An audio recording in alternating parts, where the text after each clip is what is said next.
الله الرحمن الرحيم واسأل القرية التي كنا فيها والعير التي أقبلنا فيها وإنا لصادقون قال بل سولت لكم أنفسكم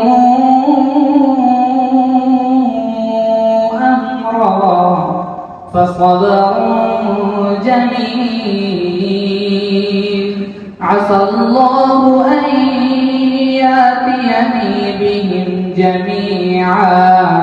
إنه هو العليم الحكيم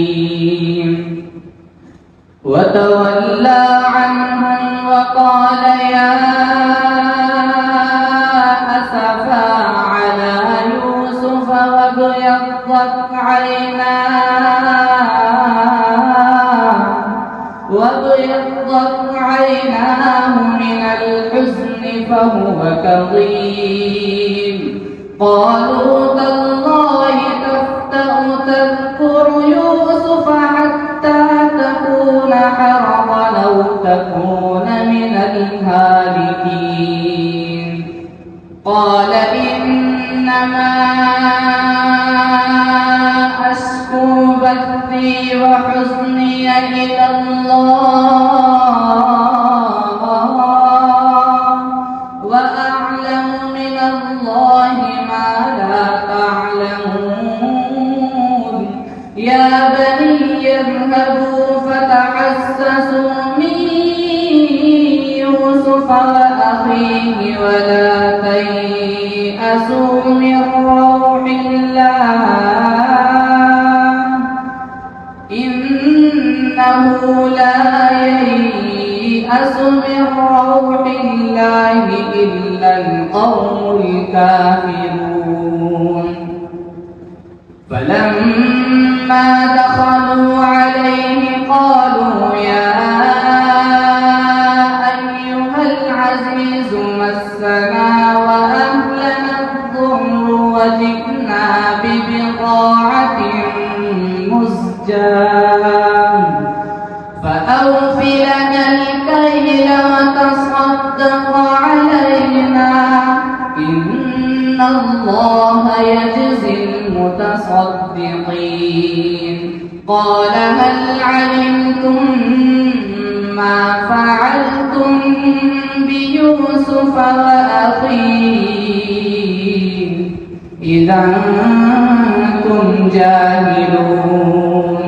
قالوا أئنك لأنت يوسف قال أنا يوسف وهذا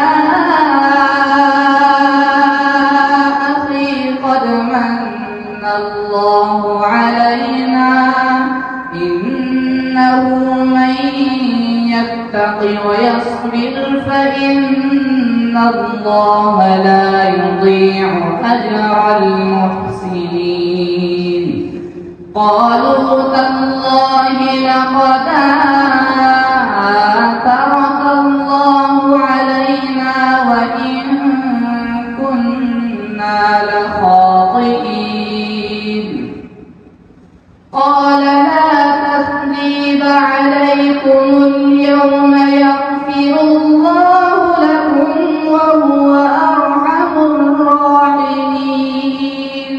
اذهبوا بقميصي هذا فألقوه على وجه أبي يأت بصيرا وأتوني بأهلكم أجمعين صدق الله العظيم